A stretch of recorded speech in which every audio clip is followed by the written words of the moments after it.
Dieu viendra juger les hommes. Où commence le jugement? La maison de Dieu, l'église. En sorte que, avant de parler du salut, il faut penser on n'est pas sauvé parce qu'on est à l'église. On est sauvé parce qu'on mène une vie conforme à l'évangile. Je le dis partout, l'évangile a sa forme. L'évangile a son comportement. Ce n'est pas à nous de donner une forme à l'évangile, mais c'est à l'évangile de nous donner une forme. Amen. J'aime autant les autres disent, mais non, mais pasteur, je dis, nous prenons le mercredi pour notre jour de repos. J'ai étudié avec deux sœurs la fois dernière sur la route de Saint-Michel. Et elle m'a dit, bon pasteur, moi, je savais prendre mercredi comme jour de repos. Donc moi, je ne vais pas travailler, je vais chez moi, je fais. Et bien, elle m'a dit, mais non, mais l'étude que tu as fait là me dit que le 7e jour, c'est le sabbat, le jour de repos. Je vais y réfléchir. Et ça, bien, je reprends mon idée ce soir. L'évangile a sa forme. L'évangile a son comportement. Amen. Ça veut dire que quand nous voulons servir Dieu, il nous donne une forme. Amen. Et vous devez faire quoi? Suivez, entrez dans cette forme. Amen. Parce que Dieu ne se laisse pas diriger par les humains, mais il dirige les humains. Amen.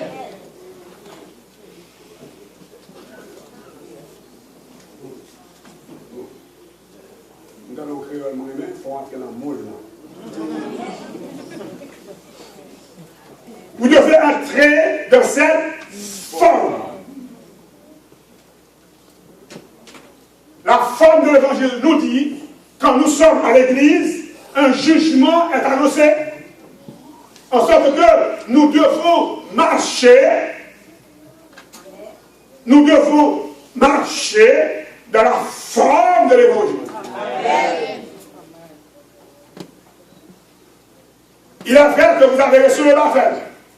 Nous avons reçu le baptême. Il est vrai que nous sommes officiers de l'église. Nous sommes prédicateurs, pasteurs. Mais je vous dis, qui que vous soyez, vous devez passer par le jugement de Dieu. Le texte dit, le jugement va commencer par la maison de Dieu. Ce soir, frères et sœurs, mesdames et messieurs, le piège du christianisme, c'est de croire quand on accepte Christ, on est sauvé une fois pour toutes. Ça, ce n'est pas biblique. Je ne vois ça nulle part dans la Bible. Voilà pourquoi, frères et sœurs, mesdames et messieurs, la Bible nous dit, Christ dira au groupe, je ne vous ai jamais connu. Vous qui commettez l'iniquité, mais qui sont-ils, ce groupe? N'avons-nous pas fait beaucoup de miracles par ton nom? N'avons-nous pas chassé des démons par ton nom? N'avons-nous pas prophétisé par ton nom? Ce groupe est un groupe d'église. C'est un groupe de la maison de Dieu qui n'a jamais été connu par Christ. Frères et sœurs, mesdames et messieurs, ce soir, un jugement est annoncé. Est-ce que je veux faire clair? Par où commence le jugement? Le texte est intéressant. Quelle sera la fin de ceux qui n'obéissent pas à l'évangile de Dieu? Si le jugement commence par l'Église, par ceux qui acceptent Jésus, mais quelle sera la fin des autres qui n'obéissent pas? Au verset 18 de la Bible. Et si les justes, vous ne lisez pas, si les justes se sauvent avec peine, que deviendront l'impie et le pécheur? Ce texte me donne à dire que le salut est très difficile. Parce que le juste se sauve avec peine. Je peux vous parler ce soir? Amen. et sœurs, bien-aimés, frères et sœurs.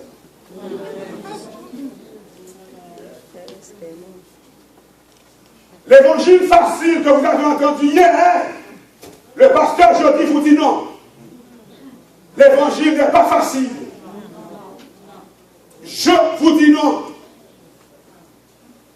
J'ai entendu une sœur, il me dit, pasteur, je veux laisser mon travail, mais Dieu ne veut pas.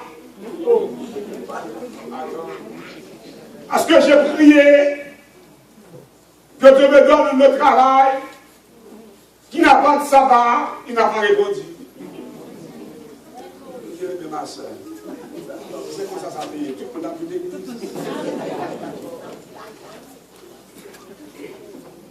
Vous devez prier sans réponse, et agir en obéissant à la parole de Dieu. Il nous faut des frères et sœurs qui peuvent laisser leur travail, leur job, pour obéir à Dieu.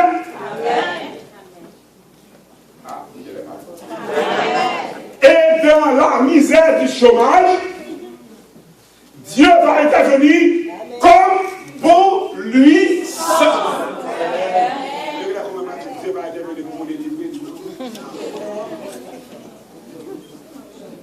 Parce que de la prison de Jean-Baptiste, je pensais que Jésus allait intervenir. Jésus dit à Jean-Baptiste, va dire à Jean-Baptiste pour moi, les aveugles, les boiteux. Jean-Baptiste dit, est-ce vraiment le Messie que j'ai annoncé? Ou bien je dois attendre un autre? Jésus dit, va dire à Jean-Baptiste pour moi, les aveugles. Amen, amen, amen. Boiteux, bon, amen. Baptiste, c'est lui. Et puis, de l'autre côté, il y a celui-là, là. Il reste là, dans la cellule. Sa tête est coupée. Non, je ne comprends pas, mes frères. Voilà pourquoi je ne vous invite pas à recevoir les appels. Je vous invite dans une lutte pour être sauvé. Amen. Si vous voulez être sauvé, venez et je vous baptise. Amen. Venez et je vous baptise. Amen. Si vous voulez être sauvé, vous allez résister contre l'adultère. Venez. Vous allez résister contre l'immoralité. Venez. Vous allez résister contre la faim. Venez. Les tout bagages chavirés, c'est pour dire, quand tu as sauvé, faut me sauver au nom de Jésus. Il faut ça. Venez. Amen. C'est ça, mesdames et messieurs. Après la mort de Jean-Baptiste,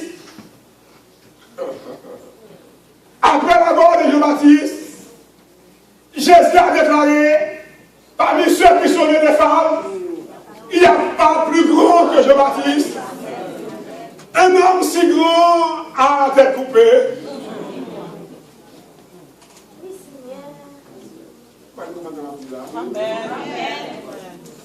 Si vous voulez être sauvés, frères et sœurs bien-aimés, vous devez avoir une autre vision de l'évangile, une vision de sacrifice, une vision de lutte, une vision de résistance. Vous devez résister jusqu'au sang. En luttant, en résistant, Dieu interviendra comme Amen. Ce soir, si les justes se sauvent avec peine, que deviendront les pires et les pécheurs? Je veux m'assurer que vous compreniez le message. Le salut se donne avec peine. On est sauvé par grâce, mais avec peine. Apocalypse 12, 22, versets 11 et 12. Que celui qui est injuste soit encore injuste. Que celui qui est souillé se souille encore. Et que le juste pratique encore la justice. Et que celui qui est saint se sanctifie encore. Voilà la progression de la justice et l'injustice. La progression de la souillure. La progression dans la sainteté. Mes sœurs, mesdames et messieurs, au verset 12, il a dit, voici, je viens bientôt, et ma rétribution est avec moi. Vous ne comprenez pas le texte. Pour rendre à chacun selon ce qu'est son œuvre. Voici, je viens bientôt pour donner la vie éternelle à tout et chacun. Ça dit là. Voici, je viens bientôt. Et ma rétribution est avec moi. Pour rendre. En sorte qu'on n'est pas sauvé parce qu'on est à l'église. On est sauvé parce qu'on est sincère.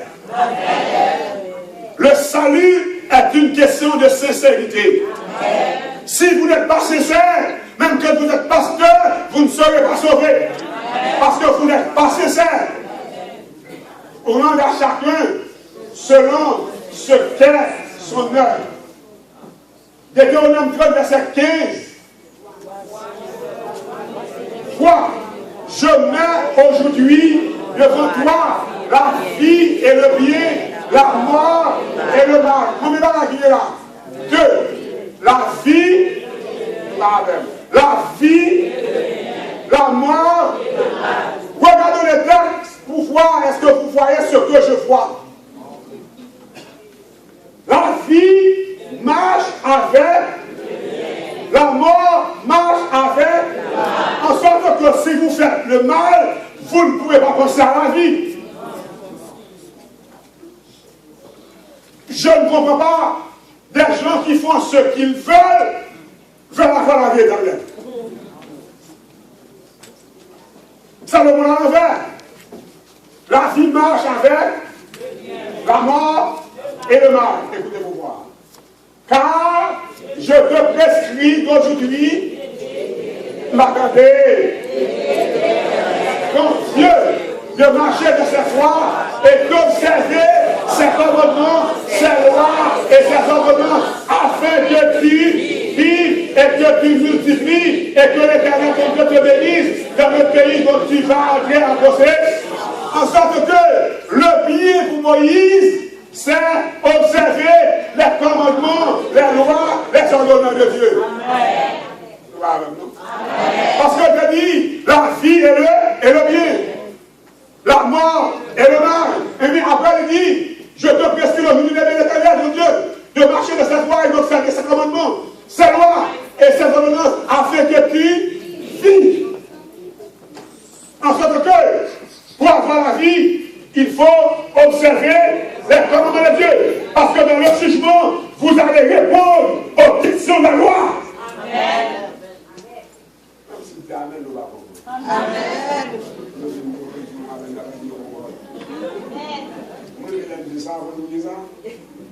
Mais bon Dieu vient pas dire chercher comment chercher assurer jugement nous préparer. À ce soir, mesdames et messieurs, il a dit au verset 19, j'en prends aujourd'hui à témoigner contre vous le ciel et la terre. J'ai mis devant toi la vie et la mort, la bénédiction et la malédiction. Choisissez la vie afin que tu vives, toi et ta postérité. On vous donne la possibilité de choisir la vie. Accepter Jésus, obéir à ses commandements, c'est choisir la vie. Mesdames et messieurs, ce soir, le jugement de Dieu est annoncé. Le sanctuaire doit être purifié. Nous avons à choisir. Nous avons à choisir. Mes et sœurs, mesdames et messieurs, j'ai vu sous mes yeux des jeunes gens, des jeunes filles qui ont mal choisi. Ils ont payé très très cher leur choix. Ils ont payé très très cher leur négligence. Mes et sœurs, mesdames et messieurs, ce soir, je voulais vous dire deux choses avant de terminer. Si vous vivez pour le présent, vous allez gaspiller votre futur. Si vous vivez pour le présent, vous allez gaspiller votre futur. Parce que le présent passe maintenant. Le message que je prêche là, maintenant ça finit. Si je prêche le message pour le présent, je gaspille demain. Je veux que de votre esprit, demain, l'Esprit de Dieu vous révèle ce message. Amen. Ce soir, pourquoi vivez-vous? Pour le présent. Le présent contient la nourriture, le manger et le boire. Le présent contient le paiement des billes. Le présent contient l'ambition d'avoir une belle voiture. Le logement, l'amusement. Le présent contient le plaisir. Le jeune de 18 ans, de 19 ans, de 20 ans ne peut pas se contrôler trop du présent. Hier, j'ai visité une famille. J'aime les jeunes de 15 à 25 ans. Quand je les vois, Dieu me donne une inspiration spéciale pour eux. Et j'ai regardé ce jeune homme de 19 ans. Je lui ai dit après 10 ans, tu vas avoir avec le vent. Veux-tu atteindre le sommet de ta vie? Va à l'école. Donne-toi 10 années de sacrifice. Et avec le vent, tu changeras le cours de la vie de votre famille. Amen. Vous voulez avoir la vie éternelle? Élimine la terre. Élimine la terre. Et tu gagneras l'éternité. Amen. Le jugement viendra. Frères et sœurs bien-aimés, le jugement viendra.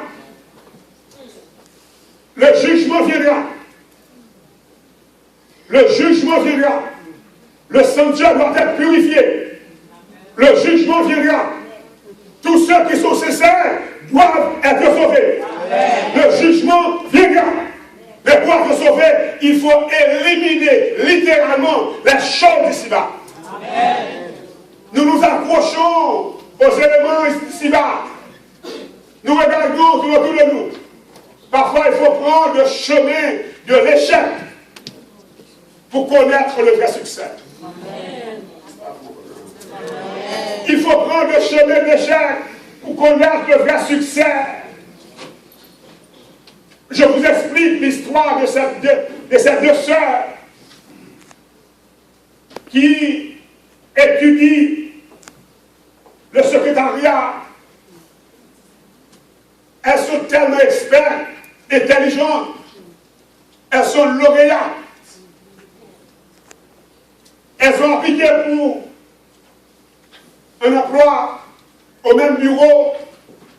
Elles ont obtenu la même quantité de points. Et quand le patron demande aux demoiselles est-ce qu'elles veulent travailler le samedi, elles ont dit non. Elles ont perdu l'emploi. Arrivé à la maison, 1 mois, 2 mois, 3 mois, la plus grande dit à la plus petite, moi je suis plus grande. Mamie commence à être vieux, mais hier, je dois avoir un emploi. Je vais prendre l'emploi. Je sais tout. Je connais. Pour être allé prendre l'emploi. Un bon salaire. Un bon salaire.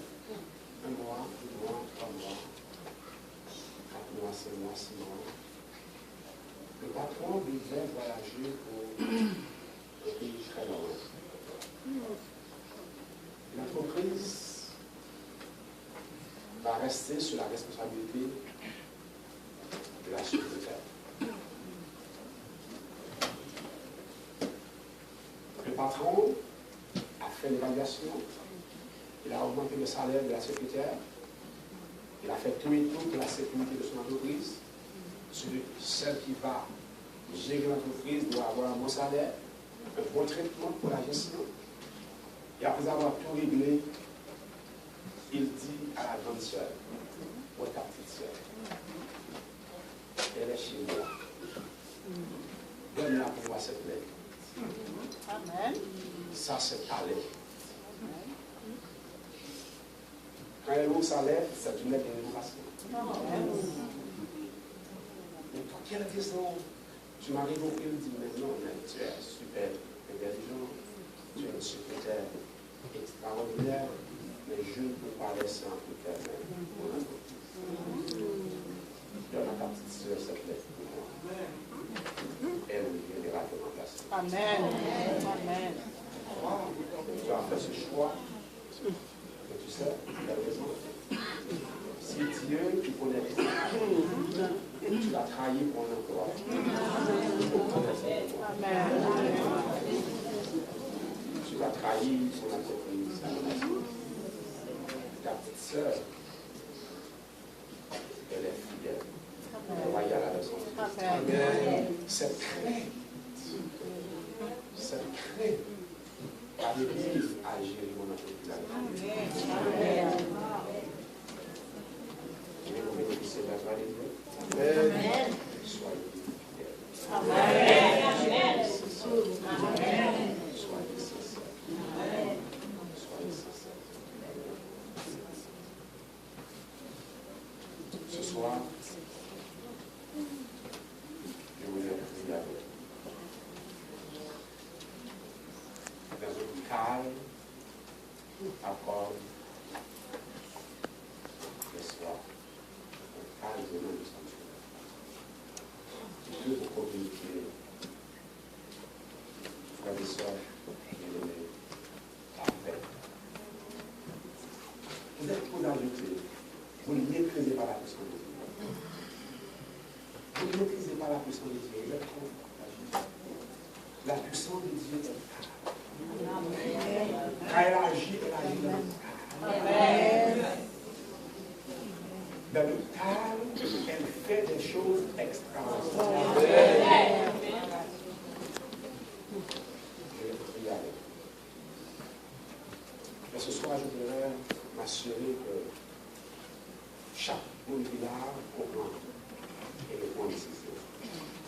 Autoria n'est pas dit bon Dieu.